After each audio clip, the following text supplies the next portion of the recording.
மாமன் நாய் மாமங்கெல்லாம் வராங்க. இவெல்லாம் எங்க கடந்தானே தெரியல அந்த தாய் மாமன் நாய் மாமன்லாம். சரிடா யார் வீட்டுக்கு போனான்னு பார்த்தா மும்பைக்கு போறேன்.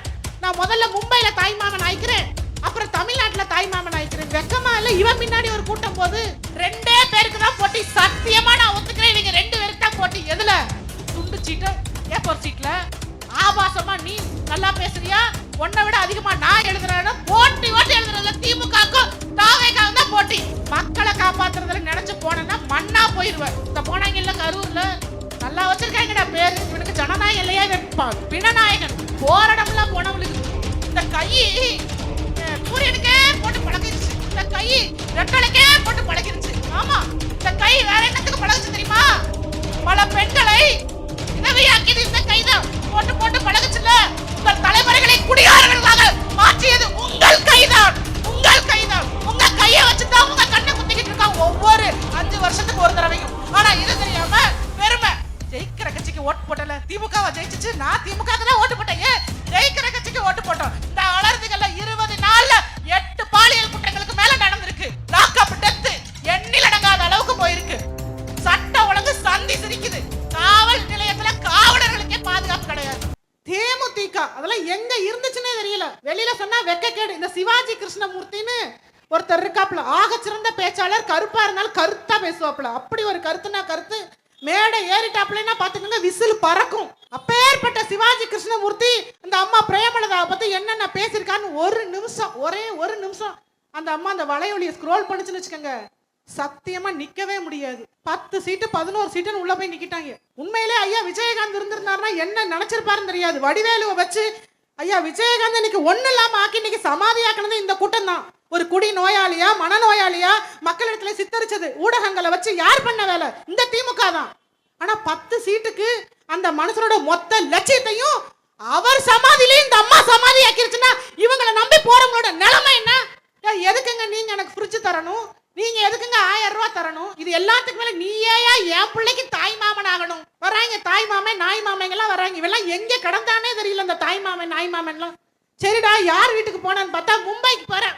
நான் முதல்ல மும்பைல தாய் மாமன் ஆயிக்கிறேன், அப்புறம் தமிழ்நாட்டுல தாய் மாமன் ஆயிக்கிறேன். வெக்கமா இல்ல? இவன் பின்னாடி ஒரு கூட்டம் போது கேட்டா இவன் தீய சக்தியா, இவன் இருந்து காப்பாத்துற இவன் தூய சக்தியா. சரிடா நீ தூய சக்தின்னு என்னடா செஞ்சன்னு கேட்டா ஒரு மண்ணும் கிடையாது. ஆனா பேச்சு மட்டும் கிழிச்சு கேப்பை நடுற மாதிரியே பேசுறான் அவ்வளவு. ஏன்னா அவன் என்ன பேசுறான்னு அந்த கூட்டம் கேட்டதே இல்லை. எதுக்கு கத்துதுன்னு அதுக்கும் தெரியல. ஏன் அவனுக்கே அவங்க கூட்டத்திட்ட இருந்து பாதுகாப்பு இல்லாம அவன் கிறிஸ்டப்பாவை நம்பி நிக்கிறான். ஒரு கிறிஸ்டப்பாவை நம்பி நிக்கிறவனை நம்பி நீ போனா நீ எதை நம்பி நிக்குவ? அவன் சொல்றது எவனாவது என்னைக்காவது கேட்டிருக்கானா? ஏன்னா இவன் தான் அவன் அப்படி வளர்த்து விட்டுருக்கான். என்ன சொல்றேன், ஒரு தடவை முடிவு பண்ணிட்டேனா என் பேச்ச நானே கேட்க மாட்டேன்ட்டான். அப்புறம் அவன் கூட்டிட்டு வந்த கூட்டம் ஏலே நீயே உன் பேச்ச கேட்க மாட்டேன், நான் என்ன மைத்துக்கிட்ட கேட்கட்டு போயிட்டேன். அவன் ஒருத்தன் கேட்க மாட்டேன், அவன் பேச்ச கேட்கவே மாட்டான். கேட்டிருந்தா திருத்திருப்பானே. 41 உயிர் அனாமத்தா போயிருக்காது. 41 உயிரை கொண்டுட்டு 1 மாசம் நல்ல பனையூர்லயும் பட்டினப்பாக்கத்துலயும் நல்ல ஓய்வு எடுத்துட்டு அந்த மூதேவி வந்து திரும்ப பேசுது. ஈரோடு மண்ணில் நின்றுட்டு அந்த ஈர வெங்காயம் மண்ணில் அவன் பேசுறான். ஏன் மக்களை தொட்டா இந்த விஜய் அங்க நிப்பான். சரிடா உன் மக்கள் 41 பேர் உங்க மக்கள் இல்லையா? அவன் யாரா? வட மாநிலத்துல இருந்து இறக்கி விட்டீங்களா? யார் அந்த 41 பேரு? சரி உனக்கு அந்த 41 பேருக்கு சம்பந்தம் என்ன? என்னத்துக்கு நீ வந்து ரெசார்ட்ல கூப்பிட்டு வச்சு துக்கம் விசாரிச்சுக்கிட்டு இருக்க? மாற்று அரசியல்னு சொல்லிட்டு வந்துட்டான். இப்ப என்ன மாற்று பண்ணணும்? மண்டையிலே ஒண்ணும் கிடையாது அதுக்கு. ஏன்னா பஞ்ச் டைலாக்லயே அரசியல் பேசிடலான்னு எவனா அவன் ஆள் மனசுல சொல்லியிருக்கான். நீ தான் சந்திரமுகி, பஞ்ச் டைலாக் பேசியே அரசியல் பேசி நீ அடுத்த கட்டத்துக்கு ஒப்பேத்திடலான்னு சொல்லி வச்சிருக்காங்க. அவன் நம்பி களத்துல இறங்கிட்டான். இப்ப என்ன ஆயிடுச்சுன்னா இந்த திமுக அதிமுக செஞ்ச ஊழல்களை பேசுறதுக்கு இடமே இல்லை. ஏன்னா இவங்க அடுத்து இளைய தலைமுறை இவனை நம்பி பின்னாடி போய்கிட்டு இருக்கு.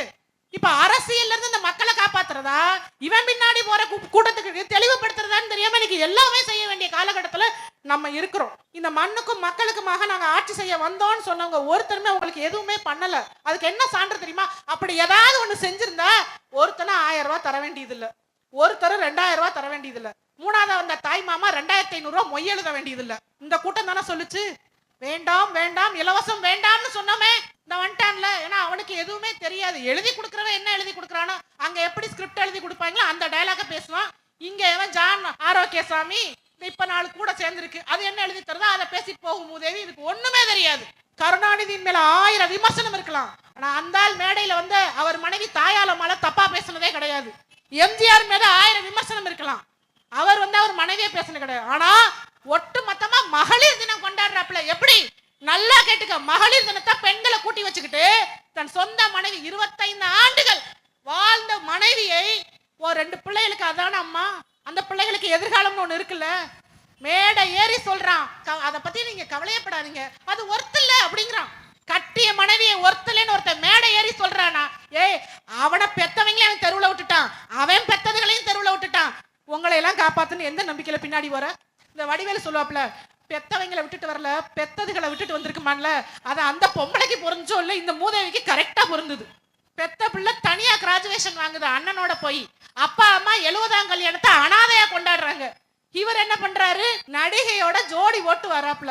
இவனுக்கு திடீர்னு ஞானோதயம் வந்து கமிஷனர் ஆபீஸ்ல கம்ப்ளைண்ட் கொடுக்க போயிருக்காங்க.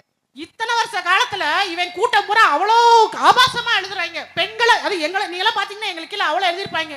எங்க கட்சி பிள்ளைகள் யார் எழுதினாலும் சரி, எங்க அண்ணன் தம்பி எங்க அக்கா தங்கச்சி யார் எழுதினாலும் அவங்களுக்கு இல்ல ஆபாசமா. திமுக அவன் சொன்னான்ல 2 பேருக்கு தான் போட்டி, சத்தியமா நான் ஒத்துக்கிறேன், இவங்க 2 பேருக்கு தான் போட்டி. எதுல? துண்டு சீட்டு A4 சீட்ல.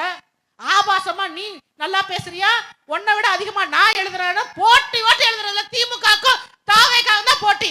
மக்களை காப்பாத்துறதுல நினைச்சு போனா மண்ணா போயிருவேன். இந்த போனாங்க இல்ல கரூர்ல, நல்லா வச்சிருக்காங்கடா பேரு, இவனுக்கு ஜனநாயகம் இல்லையா, பிணநாயகன். போராடம்லாம் போன விழுகுது, எல்லா வீட்லயும் இளவு விழுகுது. தயவு செய்து இவனை ஊர் பக்கம்ல விட்டுறாதீங்க. திருச்சி கிழக்கு ஜாக்கிரதை, மண்ட பத்திரமாங்கல்ல, திருச்சி கிழக்கு பத்திரம், பெரம்பூர் பத்திரம், ஊருக்குள்ள விட்டுறாதீங்கப்பா. நம்ம வீட்டு பிள்ளையெல்லாம் பாவம், நல்லா இருக்கணும். என்ன சாதிச்சுட்டான்னு இவனுக்கு பின்னாடி போறீங்க. இன்னும் 2 கட்சிக்கு என்னென்ன போட்டி தெரியுமா? ஏற்கனவே முதலமைச்சர் வேட்பாளர் எங்க ஐயா ஸ்டாலினா இல்ல அவர் மகனான்னு தெரியாது, இருந்தாலும் நான் சொல்ல வேண்டிய கடமை. அடுத்தது அவர் தான் நான் சீட்டு பிடிச்சி வச்சிருக்காப்ல, இல்ல அவங்க அப்பா பிடிச்சி வச்சுட்டு போன மாதிரியே உதயநிதிக்கு இவங்க அப்பா பேபி சீட்டு போட்டு பக்கத்துலயே உட்காந்துருக்காரு. பஞ்ச் டைலாக் பேசுறவனா பால் டாயில் பார்ட்டியா, இதுதான் இன்னைக்கு போட்டின்னு அவங்களே பேசிட்டு நிக்கிறாங்க. யாரை தேர்ந்தெடுக்க போறீங்க?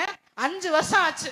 ஒரு எம்எல்ஏ தொகுதி பக்கம் வாரத்துல ஒரு தடவை, மாசத்துல ஒரு தடவை, வருஷத்துல ஒரு தடவை எட்டி பார்த்திருப்பாங்க. திருச்சியை நோக்கி அவ்வளவு பேர் வந்து மாநாடு நடத்தினாங்கல்ல. திருச்சி என்றால் திருப்பம். ஆஹா, அந்த வகையில திருச்சி திருப்பம் ஏற்பட்டு ஒட்டுமொத்த தமிழ்நாட்டையும் மீண்டும் எங்கள் பக்கமே திருப்ப வைப்போன்னு பேசிட்டு போனார்ல எங்க ஐயா ஸ்டாலின். திருச்சியோட ஒரு நிலவரம் இந்த சுத்தி பாருங்க. சாலை வசதிங்கிறது அடிப்படை வசதி. சூடு சொரண உள்ளவங்க இந்த ஆட்டோல எல்லாம் எங்க ஐயா நேரு படத்தை ஒட்டிட்டு போறவங்க, எங்க அண்ணன் அன்பில் மகேஷ் படத்தை ஒட்டிட்டு போவீங்கல்ல, உங்களை கேட்கிறேன் நானு. ஹெல்மெட் போடலைன்னா பிடிக்கிறாங்க, 4 பேருக்கு மேல ஏத்தனா பிடிக்கிறாங்கல்ல. சாலை வசதி சரியில்லையே. ரோடு டாக்ஸ்னு ஒண்ணு வாங்குறீங்களே, எந்த ரோடு போட்டீங்க ஐயா? ரோடு போடுறதுக்கு தான் டாக்ஸ் வாங்கணும், ரோட்ல ஒட்டு போடுறதுக்குலாம் டாக்ஸ் வாங்க கூடாது. இந்த கை சூரியனுக்கே போட்டு பழகிருச்சு, இந்த கை ரெட்டலுக்கே போட்டு பழகிருச்சு. ஆமா, இந்த கை வேற என்னத்துக்கு பழகுச்சு தெரியுமா? பல பெண்களை விதவையாக்கியது இந்த கைதான். போட்டு போட்டு பழகுச்சுல. உங்கள் தலைமுறைகளை குடிகாரர்களாக மாற்றியது உங்கள் கைதான், உங்கள் கைதான். உங்க கையை வச்சுதான் உங்க கண்ணை குத்திக்கிட்டு இருக்கா ஒவ்வொரு 5 வருஷத்துக்கு ஒரு தடவையும். ஆனா இது தெரியாம பெருமை, ஜெயிக்கிற கட்சிக்கு ஓட்டு போட்டல, திமுகவை ஜெயிச்சிச்சு, நான் திமுக தான் ஓட்டு போட்டேன். ஜெயிக்கிற கட்சிக்கு ஓட்டு போட்டோம். இந்த அலர்ஜிகள்ல 20 நாள்ல 8 பாலியல் குற்றங்களுக்கு மேல நடந்திருக்கு. லாக்அப் டெத் எண்ணிலடங்காத அளவுக்கு போயிருக்கு. சட்ட ஒழுங்கு சந்தி சிரிக்குது. காவல் நிலையத்துல காவலர்களுக்கே பாதுகாப்பு கிடையாது. இந்த பிரச்சனைகளை எந்த மீடியாவும் பேசாது. சமீபத்துல புதிய தலைமுறை ஒரு நிகழ்ச்சி பண்றாங்க. எப்படி? ஜனநாயக திருவிழா அப்படின்னு பண்ணாங்க. என்ன பண்றாங்க? மக்களை உட்கார வச்சுக்கிட்டு இந்த பகுதியில என்னென்ன பிரச்சனை இருக்குன்னு கேக்குறாங்க. மக்கள் உட்கார்ந்து சொல்றாங்க, சார் இங்க சாக்கடை வசதி இல்ல, சார் இங்க குடிநீர் வசதி இல்ல, மந்திரி வந்து எங்களுக்கு வாக்குறுதி கொடுத்தாரே தவிர எதை ஒன்றை நிறைவேற்றல, அடிப்படை பிரச்சனை தான் சொல்றாங்க. அடுத்த கட்ட வளர்ச்சிக்கு கூட போகல. மேம்பாலம் இல்ல, சாலை நெரிசல் அது கூட வேண்டாம், அடிப்படை வசதியே செய்யல. இது யாரு எங்க பேசணும்? ஒவ்வொரு 5 வருஷமும் உங்களை தேர்ந்தெடுத்து சட்டமன்றத்துக்கு அனுப்புறோம். அங்க போய் மக்கள் பிரச்சனையை பேசி தீர்த்துட்டு வாங்கன்னு அனுப்புனா அங்க போய் என்ன பண்ணீங்க? பல்லாங்குடி விளையாண்டீங்களா? பானிபூரி சாப்பிட நாடாளுமன்றத்துக்கு பல்லாங்குடி விளையாட சட்டமன்றத்துக்கு போறீங்களா? எதுக்கு போறீங்க? இத்தனை குற்றங்களை நாங்க சொல்லும் போது இது அத்தனைக்கு மூல காரணம் யார் தெரியுமா? மரத்தோட கிளை இலைதான் இந்த அமைச்சர்கள் எம்எல்ஏக்கள். வேறு யாரு தெரியுமில்ல? அதிகாரத்தை கொடுத்து இந்தாப்பா நீ 1000 தான் நான் அதிகாரம் தரேன்னு கொடுத்தீங்கல்ல, நாம தான் குற்றவாளி. அதை என்னைக்கு உணராத வரைக்கும் இந்த சமூகத்தை மாற்றவே முடியாது. இன்னைக்கு நாங்க வந்திருக்கோம், வீட்டுக்கு ஒருத்தருக்கு அரசு வேலை, கௌரவமா வாழலாம், பெண் பிள்ளை